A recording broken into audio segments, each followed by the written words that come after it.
Hello बच्चों। तो कैसे हो सभी लोग? I hope all are doing well. बेटा, हमारी जो सीरीज चल रही थी फिजिक्स की, है ना, उसमें हमने काफ़ी कंप्लीट कर चुके हैं। अपन लगभग 10 से 11 लेक्चर हो चुके हैं आपके। ठीक है।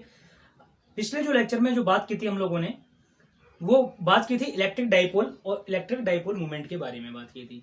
ठीक है। इलेक्ट्रिक डाइपोल के लिए अपन ने दो तरीका से अपन निकाल रहे थे विद्युत क्षेत्र की तीव्रता। पहला तो अपन ने एक्सिस पर निकाली थी और दूसरा अपन निकालेंगे परपेंडिकुलर बाइसेक्टर, मतलब निरक्ष पर निकालेंगे। ठीक है। तो मैं थोड़ा सा पिछली जो क्लास है उसको रिवाइज करा देता हूँ कि पिछली क्लास में हम लोगों ने क्या पढ़ा था।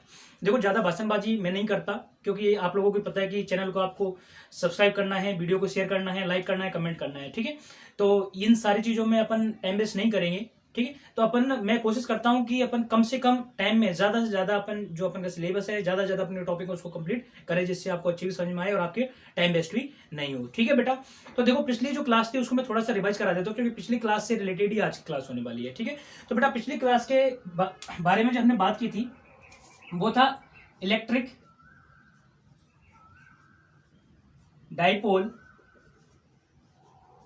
And electric dipole movement.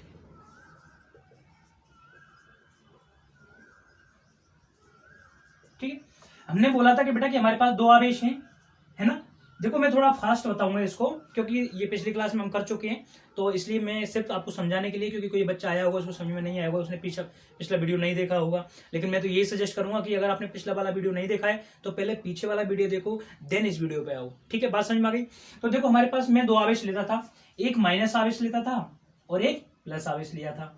इन दोनों का जो परिमाण था, मैग्नीट्यूड था, वो समान था और दोनों कुछ न कुछ डिस्टेंस पर प्रेजेंट थे। उसको अपन ने 2a माना था, है ना। तो इस तरीका से जो सिस्टम मिला था उस सिस्टम को अपन क्या बोल रहे थे? द्विध्रुव बोल रहे थे, विद्युत द्विध्रुव बोल रहे थे। अब विद्युत द्विध्रुव मतलब इलेक्ट्रिक डाइपोल मूवमेंट अपन किसको बोल रहे थे? तो उसको हमने डिनोट किया था बेटा पी वेक्टर से। इन दोनों में से किसी एक का परिमाण तथा इन दोनों चार्जों के बीच की जो डिस्टेंस है उसी को अपन क्या बोल रहे थे? इलेक्ट्रिक डाइपोल मूवमेंट बोल रहे थे। ठीक है। इसके अंदर अपन ने दो पढ़ी थी कि एक तो on the axis of electric dipole movement, ठीक है, ऑन द परपेंडिकुलर बाइसेक्टर। ठीक है, उस पर अपन ने क्या निकाला था? विद्युत क्षेत्र की तीव्रता निकालने वाले हैं आज। ठीक है। तो जो एक्सिस पर था, दो अक्ष पर, हमने जो अक्ष पर विद्युत द्विध्रुव की जो एक्सिस पर जो बिंदु उपस्थित था उसके लिए जो विद्युत क्षेत्र की तीव्रता निकाली थी वो निकाली थी हमने E is equal to 2kp upon R Q निकाली थी। और आज अपन किस पे पढ़ने वाले हैं बेटा? निरक्ष पर पढ़ने वाले हैं। या आई होप ये आपको बात समझ में आ गई होगी। तो आज जो दूसरा पॉइंट था उसके बारे में अपन चर्चा करते हैं कि दूसरा हमारे पास क्या था। ठीक है, देखो, जो सेकंड वाला जो पॉइंट था वो हमारे पास ये था, electric field, electric field on the perpendicular bisector of dipole. Hindi में अगर बात करें तो द्विध्रुव की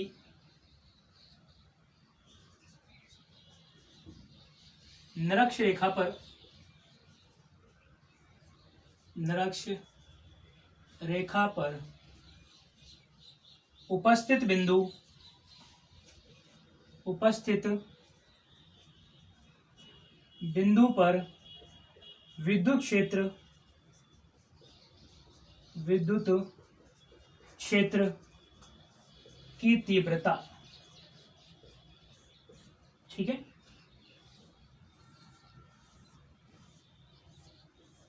एक मार्कर चेंज कर लेता हूं। ठीक है।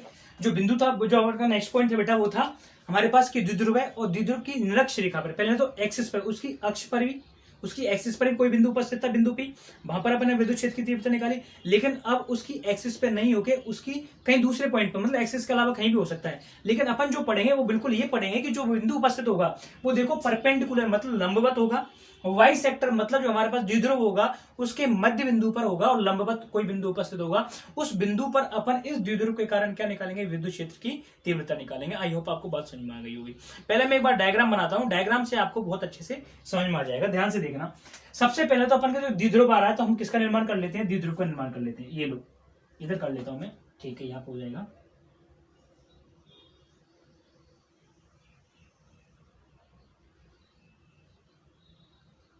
ये हमारे पास द्विध्रुव। द्विध्रुव कैसे बनता है, एक माइनस क्यू ले लो और एक प्लस क्यू ले लो। बस समझ में आई। बाइसेक्टर का नाम आ रहा है मतलब बिल्कुल इससे बीचों बीच, मतलब इस बिंदु को मैं ले लेता हूं वो बिंदु। और जब मैंने बताया बेटा आपको कि द्विध्रुव का निर्माण कैसे कर रहे हैं, दो आवेश हैं और दो आवेशों को कुछ दूरी पर रख देते हैं, तो उस कुछ दूरी को अपन ने क्या माना था, उस कुछ दूरी को हमने माना था बेटा 2a।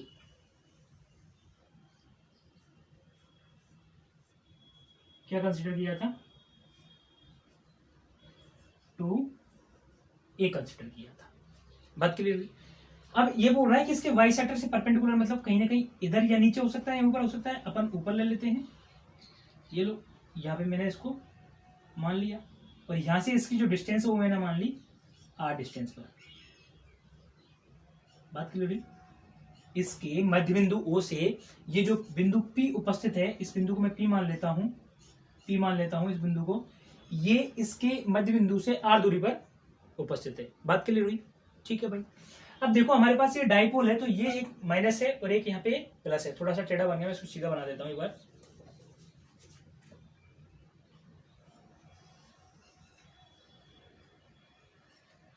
ये r दूरी पर और ये P बिंदु, क्लियर। अब देखो इस P बिंदु पर ये माइनस क्यू के कारण भी कुछ ना कुछ विद्युत क्षेत्र उत्पन्न होगा और इस प्लस क्यू के कारण भी इस पर कुछ ना कुछ विद्युत क्षेत्र उत्पन्न होगा। बात समझ में आ रही है। तो देखो अगर मैं बात करूं यहां से, तो इसके कारण अगर मैं इसको डॉट डॉट करके मिलाऊं, ये लो, ये मैंने इसको मिला दिया। अब देखो ये माइनस है, तो माइनस के कारण विद्युत क्षेत्र किधर होगा, नीचे की तरफ, मतलब इसकी तरफ होगा।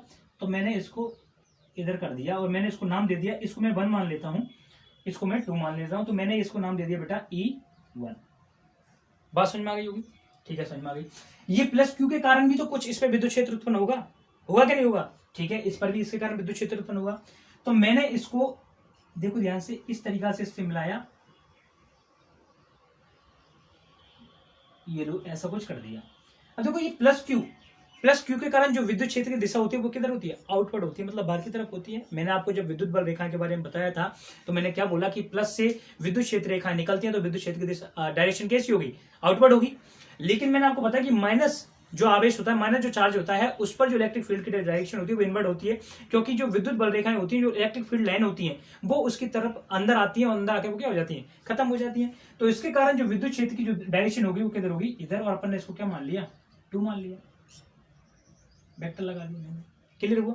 अब देखो बेटा यहां से यहां तक देखो इन दोनों की डिस्टेंस बराबर है, इसकी डिस्टेंस a हो गई और इसकी डिस्टेंस a हो गई, क्योंकि टोटल डिस्टेंस क्या है 2a और ये हमारे पास क्या है, सेंटर पॉइंट है। बात समझ में आ गई, ठीक है, समझ में आ गई। अब देखो ध्यान से ये बिंदु P उपस्थित है ना। अब देखो यहां से ये सेंटर में उपस्थित है, यहां से सेंटर में ना, सेंटर वाली लाइन पे।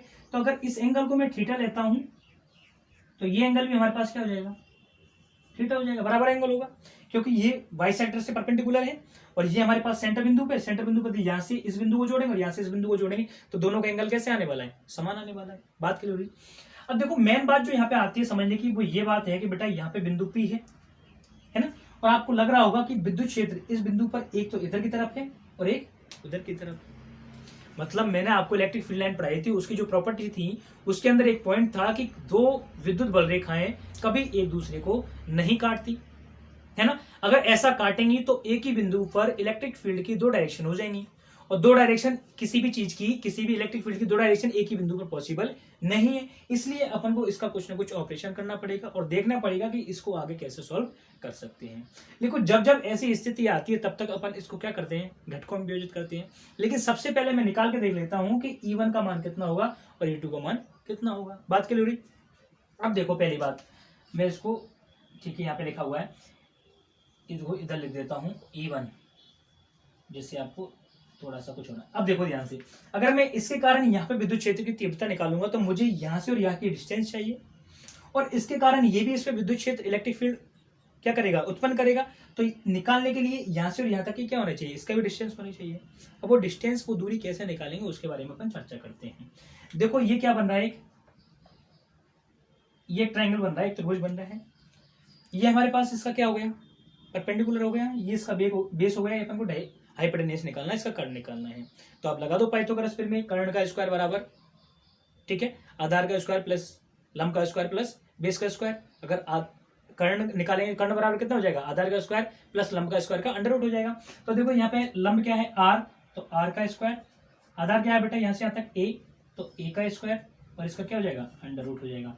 सेम अगर यहाँ की बात करेंगे तो वही सेम त्रिभुज बन रहा है, तो आर का स्क्वायर प्लस ए का स्क्वायर का अंडर रूट, ये हो जाएगा।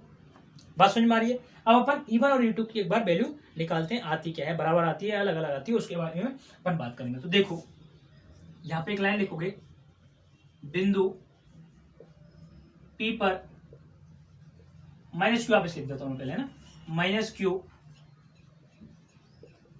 आवेश के कारण विद्युत क्षेत्र, देखो विद्युत क्षेत्र की तीव्रता अपन एक ही लेते हैं ना, विद्युत क्षेत्र की तीव्रता, ठीक है। मैं आप लिख देता हूं electric field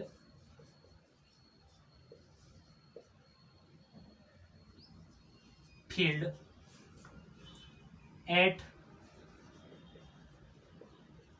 point P due to minus Q charge,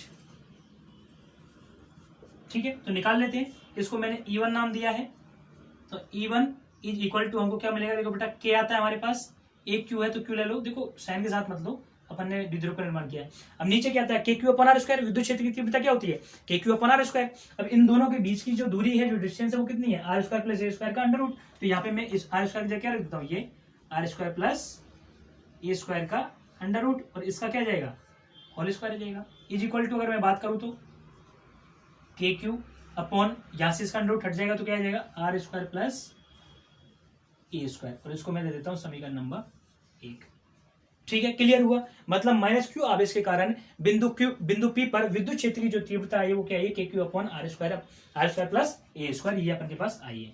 clear हुआ बात, चलो ठीक है। इसी प्रकार अगर प्लस क्यू आवेश के कारण मैं निकालू बिंदु P पर विद्युत क्षेत्र की तीव्रता, उसका मान क्या आएगा, तो देखो मैं आप लिख देता हूं इसी प्रकार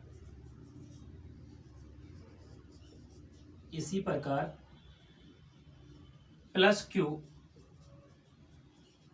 आवेश के कारण बिंदु P पर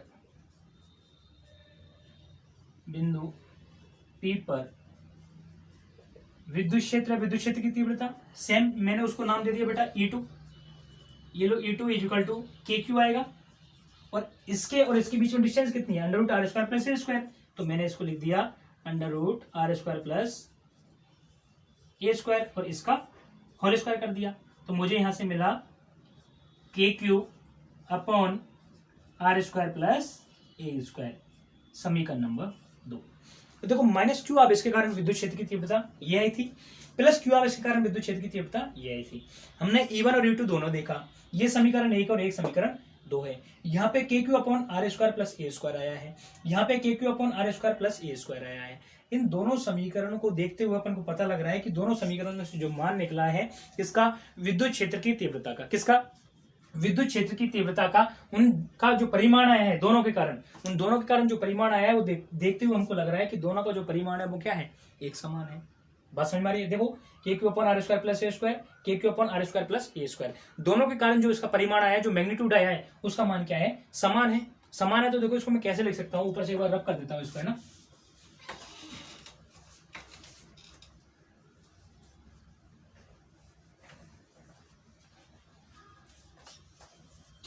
अब देखो बेटा समीकरण 1/2 से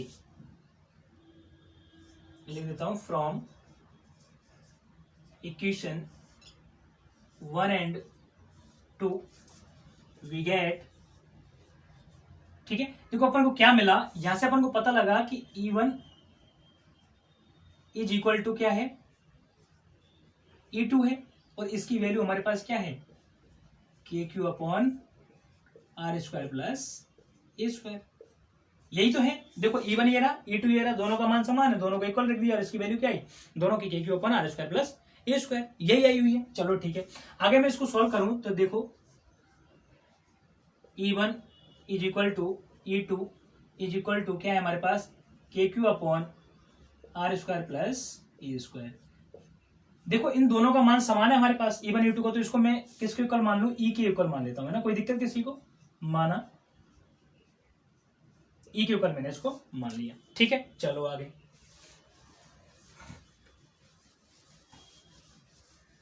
अब देखो हमको E1 और E2 तो मिल चुका है ना, E1 E2 मतलब ये E1 का मान मिल गया और ये E2 का मान मिल गया। अब मैंने क्या बोला कि हमारे पास जब ऐसी कंडीशन होती है कि एक बिंदु पर विद्युत क्षेत्र की दो डायरेक्शन हो, तो उसको अपन कंपोनेंट्स के अंदर डिवाइड करते हैं, घटकों के अंदर बांटते हैं। घटक कौन कौन से होते हैं, एक तो साइन थीटा होता है, एक कॉस थीटा होता है। तो देखो इस जो दिख रहा है ना डायग्राम, इस डायग्राम को मैं थोड़ा सा इधर उठा के लेके आता हूँ। देखो इधर उठा के लेके आता हूँ, तो डायग्राम देखो हमारे पास कैसा बन रहा है, कुछ ऐसा बन रहा है, एक ऐसा बन रहा है। ये हमारे पास E2 है और ये हमारे पास E1 है। देखो ऐसे ही बन रहा है ना, E1 ये रहा, E2 ये रहा, और ये बिंदु P उपस्थित है। मैंने क्या बोला, जब ऐसे ही देखो ये इधर से आ रहा था कहीं से, है ना, ये आगे ऐसे जा रहा था। तो देखो ध्यान समझना आप, ये जो एंगल है थीटा है ना, समझना ध्यान से, ये एंगल अगर थीटा है तो देखो यहां अगर मैं एक लाइन खींचता हूं, सपोज ये मैंने एक लाइन खींच ली, ये लाइन खींच ली, तो ये एंगल थीटा है हमारे पास, है ना, और ये एंगल थीटा है, तो ये एंगल थीटा है, तो ये एंगल भी हमारे पास क्या होगा, थीटा। ये थीटा है तो ये थीटा, और ये थीटा होगा तो ये भी हमारे पास क्या होगा, थीटा एंगल होगा। मतलब ये एंगल थीटा होगा और ये एंगल थीटा होगा। ध्यान से देखना, एक जेड बन रहा है यहाँ पे, देखो ये हमारे पास थीटा बन रहा है इस लाइन पर, तो ऐसे जाएगी ये लाइन, तो यहाँ पे भी सारे एंगल क्या बनेंगे, थीटा बनेंगे, है ना। और देखो ये एंगल थीटा बन रहा है, तो ये हमारे पास क्या बन रहा है, देखो जेड बन रहा है कि नहीं बन रहा है, ये देखो जेड बन रहा है, बन रहा है ना जेड, तो ये एंगल थीटा, तो जेड के इधर वाला भी एंगल क्या हो जाएगा, थीटा हो जाएगा। बात क्लियर हुई। और ये एंगल क्या बन रही है, एक ही लाइन पे बन रही है, तो इसलिए ये थीटा, तो ये भी हमारे पास क्या हो जाएगा, थीटा हो जाएगा। अब देखो ध्यान से, इसके जब मैं घटक में डिवाइड करूंगा, तो एक घटक तो हमारे पास, देखो अगर इसकी बात करूं तो उसका एक घटक परपेंडिकुलर इसका घटक होगा इसकी डायरेक्शन में, सॉरी अपोजिट परपेंडिकुलर डायरेक्शन में, तो वो साइन किसका घटक है बेटा, E2 का घटक है। अब ध्यान से देखना, इसका एक घटक कैसा होगा, इधर होगा, तो वो क्या हो जाएगा, कॉस। अब ये जो एंगल लिया था ना अपन ने, देखो कौन सा एंगल है, थीटा एंगल है, थीटा ले लिया, ये भी हमारे पास क्या होगा, थीटा हो गया। तो देखो ये किसका घटक है, E2 का, तो यहाँ पे साइन थीटा आ जाएगा, यहाँ पे कॉस थीटा आ जाएगा। सेम अगर इसके घटक की बात करूं, तो इसका घटक एक तो परपेंडिकुलर घटक कैसे होगा, नीचे होगा, जिसका मान क्या आ जाएगा, E1 साइन थीटा, और इसका एक क्षैतिज घटक होगा, उसका मान क्या आ जाएगा आगे, वो क्या हो जाएगा, E1 कॉस थीटा हो जाएगा। ठीक है, इस डायग्राम को देखते हुए आपको एक बात समझ में आ रही होगी, ध्यान से समझना, कि देखो हमारे पास E1 E2 का मान समान है, थीटा, इस थीटा का और इस थीटा का मान भी क्या है हमारे पास, समान है। देखो जब हमारे पास, मैंने इसको घटकों में बांटा, इसको घटकों में मैंने बांटा, तो घटकों में बांटने पर इसके दो घटक मिले, एक परपेंडिकुलर मतलब लंबवत घटक मिला, एक क्षैतिज मतलब हॉरिजॉन्टल घटक अपन को मिला, हॉरिजॉन्टल अपन को फैक्टर मिला। बात समझ में आई, क्षैतिज घटक। तो परपेंडिकुलर जो फैक्टर था, जो ऊर्ध्वाधर घटक था साइन थीटा, देखो E1 E2 का मान समान है, यहाँ पे भी साइन थीटा दिख रहा है, साइन यहाँ पे भी साइन थीटा दिख रहा है। तो देखो E1 की E2 की डायरेक्शन ऊपर की तरफ है, लेकिन E1 की डायरेक्शन किधर है, नीचे की तरफ है। तो जब ये इन दोनों का मान समान है और इन दोनों की डायरेक्शन अलग अलग है, तो डायरेक्शन अलग अलग होगी, तो ये एक दूसरे को क्या कर देंगे, निरस्त कर देंगे, नहीं कर देंगे, कैंसिल कर देंगे। लेकिन इसके जो क्षैतिज घटक है, उन दोनों की डायरेक्शन क्या है, एक ही जैसी है। अगर मुझे नेट, अगर इस सिचुएशन के लिए मुझे नेट इलेक्ट्रिक फील्ड निकालना होगा, कुल विद्युत क्षेत्र का मान निकालना होगा, तो मुझे क्या मिलेगा कि E1 और E2 दोनों के हमारे पास क्षैतिज घटक है, वो एक ही डायरेक्शन में है। तो अगर E नेट इक्वल टू हमारे पास क्या हो जाएगा, E1 cos theta plus E2 cos theta, एक ही डायरेक्शन में होने के कारण दोनों जुड़ जाएंगे। तो यहाँ पे जो लैंग्वेज आएगी वो ये आएगी, ध्यान से देखना, अतः बिंदु P पर विद्युत क्षेत्र, देखो कैसे निकालेंगे, देखो E1 व E2 के क्षैतिज घटक के ऊर्ध्वाधर घटक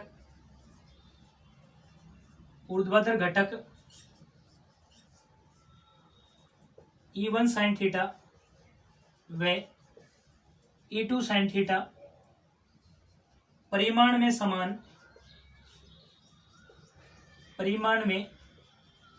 समान, परंतु दिशाएं विपरीत होने के कारण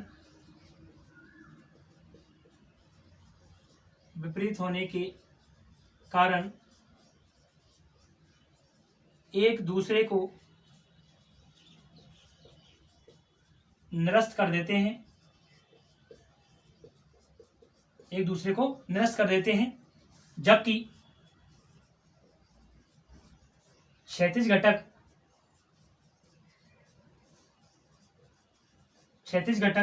यहाँ पे दिखाई दे रहा है आपको, E1 cos थीटा व E2 cos थीटा एक ही दिशा में होने के कारण, एक ही दिशा में होने के कारण आपस में जुड़ जाते हैं, आपस में जुड़ जाते हैं। बात समझ में आई? ठीक। देखो मैंने क्या बोला कि E1 sin थीटा और E2 sin थीटा एक दूसरे को विपरीत दिशा में परिमाण समान है तो एक दूसरे को कैंसिल आउट कर देंगे, निरस्त कर देंगे, लेकिन इसके क्षैतिज घटक एक ही दिशा में तो वो दोनों जुड़ जाएंगे। मतलब मैंने यहाँ पे क्या लिखा है कि दोनों जो विद्युत क्षेत्र जो उत्पन्न होगा, जो विद्युत क्षेत्र का जो परिमाण हमको मिलने वाला है, वो विद्युत क्षेत्र का परिमाण किससे मिलने वाला है? क्षैतिज घटक से मिलने वाला है। अगर ई नेट की बात करूं तो E1 cos theta plus E2 cos theta हमको मिल जाएगा। बात समझ में आ गई? चलो ठीक है, आगे इसका डेरिवेशन करते हैं। आइयो, ये आपको नोट्स बनाने हो तो आप इसको लिख सकते हो, सेम ऐसे की लैंग्वेज स्टेट बोर्ड के अंदर आप जब भी अगर क्वेश्चन आता है तो आप उसमें लिख सकते हो, चिपका सकते हो डायरेक्ट, CBSE या स्टेट बोर्ड किसी में भी आपका क्वेश्चन है। तो देखो मैं इसको रब कर रहा हूँ अभी सॉरी।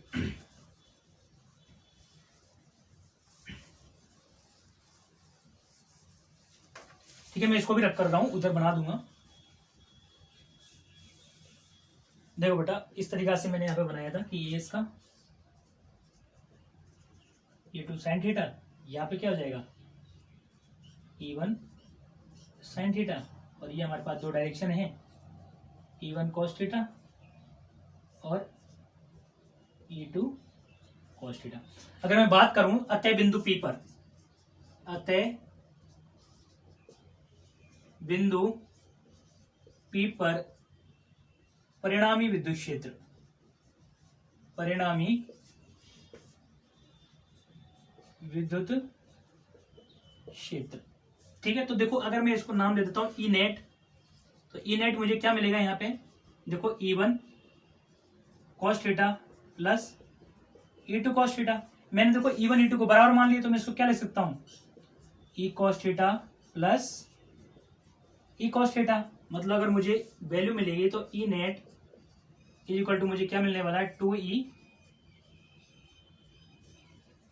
cos थीटा, ये मिलने वाला है। देखो हमको इस समीकरण से पता लग रहा है कि E का मान हमारे पास क्या है, KQ upon R square plus A square. तो E net is equal to 2, E का मान क्या है, KQ upon R square plus A square. अब देखो हमको क्या मिल रहा है, यहाँ पे cos थीटा मिल रहा है, तो यहाँ पे मैंने लिख दिया cos थीटा। आगे मैं इसको सॉल्व करूंगा तो देखो that implies E net is equal to 2 है ना, into KQ upon R square plus A square. अब देखो यहां से देखो, चूंकि अगर मैं cos थीटा का मान निकालूं, ठीक है, तो देखो cos थीटा हमारे पास क्या आएगा, देखो आधार, और आधार बटे हमारे पास क्या आएगा, कर्ण आएगा, आधार बटे कर्ण, base upon hypotenuse cos theta. देखो cos थीटा पर आधार, तो आधार हमारे पास A है, कर्ण हमारे पास क्या है, R square plus A square का अंडर रूट। बात समझ में आई? ये हमारे पास इसका आधार है। तो cos थीटा की वैल्यू हमारे पास क्या है, A upon R square plus A square का अंडर रूट। तो मैंने ये वैल्यू यहाँ पे उठा के रख दी, क्या आया, A upon R square plus A square का अंडर रूट। बात समझ में आ गई? देखो दोबारा देख लो, E net is equal to E1 cos theta plus E2 cos theta, E net is equal to 2E cos theta, क्योंकि E1 E2 की वैल्यू हमारे पास समान है। मैंने यहाँ पे ई नेट ई की वैल्यू हमारे पास क्या है, KQ upon R square plus A square में रख दी cos थीटा। cos थीटा की वैल्यू हमने डायग्राम से निकाली, cos थीटा की वैल्यू क्या है, A upon R square plus A square का अंडर रूट है। बात समझ में आ रही है? यहाँ पे मैंने इस वैल्यू को उठा के यहाँ पे रख दिया, आपको समझ में आ रहा होगा। दिख नहीं रहा, एक बार मैं लिख देता हूँ, थोड़ा ऊपर लिख देता हूँ, इसको इधर लिख देता हूँ, है ना। चलो इसको हटा देता हूँ, क्योंकि अब डायग्राम का काम तो रहा नहीं।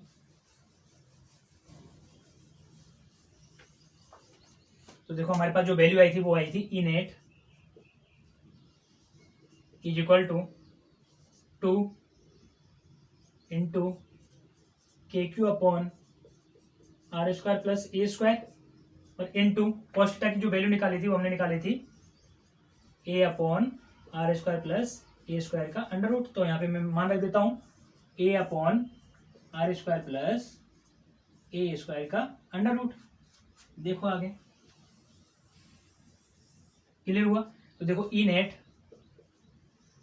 इज इक्वल टू, देखो मैं कुछ यहाँ पे लिखने जा रहा हूं, देखो के मैंने बाहर ले लिया है ना। देखो 2a को मैं इधर लिख रहा हूं, 2 ब्रैकेट के अंदर 2a इंटू क्यू, बात क्लियर हुई। अपॉन में देखो के आ गया, देखो 2 और a आ गया और q आ गया। यहाँ पे देखो R square plus A square, देखो इसकी पावर 1 है, इसकी पावर आधा है, तो डेढ़ पावर की मैं इसको लिख देता हूं 3/2। 3/2 हो जाएगी ना, क्योंकि देखो 1.5 कितनी हो जाएगी, 1.5 हो जाएगी, 1.5 हो जाएगी, उसको मैं लिख सकता हूँ 3/2 लिख सकता हूँ 1.5 को। तो देखो आगे ई नेट इज इक्वल टू, देखो आपको दिख रहा होगा यहाँ पे, जब मैंने आपको द्विध्रुव आघूर्ण पढ़ाया था तो P बराबर, अभी थोड़ी देर पहले भी बताया था, P बराबर क्या होता है, Q इंटू 2a होता है। तो यहाँ पे P इज इक्वल टू, देखो Q है हमारे पास और इंटू हमारे पास 2 है, तो यहाँ पे मैं वैल्यू रख देता हूँ, क्या जाएगा K P upon R square plus A square की पावर 3/2। इस तरीका से ये हमको हमारा क्या मिल गया, निरक्ष पर सूत्र मिल गया। बात समझ में आई। विद्युत क्षेत्र की जो तीव्रता थी बिंदु P पर, मतलब निरक्ष पर द्विध्रुव से, उसका हमको क्या मिल गया है, ये सूत्र मिल गया है। लेकिन ये सूत्र अपन को थोड़ा अजीब सा लग रहा है, इसको देखने में अपन को सही नहीं लग रहा थोड़ा, तो इसको चेंज करने के लिए अपन क्या करते हैं, चेंज करने के लिए वो तो करना ही पड़ेगा। तो देखो इसमें कंडीशन लगा देते हैं, if R is more greater than two A, तो ए स्क्वायर या ए की हमेशा करते हैं उच्च घातों को नेगलेक्ट करने पर,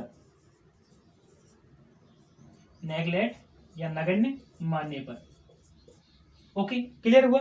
तो देखो नगण्य मान लेते हैं, तो यहां पे क्या बचेगा, ई नेट इज इक्वल टू के पी। देखो उच्च घात मतलब ए स्क्वायर, इसको नगण्य मान लिया, तो आर की पावर हमको क्या मिला, आर स्क्वायर की पावर 3/2 मिला, दिख रहा होगा आपको। आगे इसको सॉल्व करूंगा तो मुझे क्या मिलेगा, देखो के पी, चलो इसको इधर सॉल्व कर देता हूं।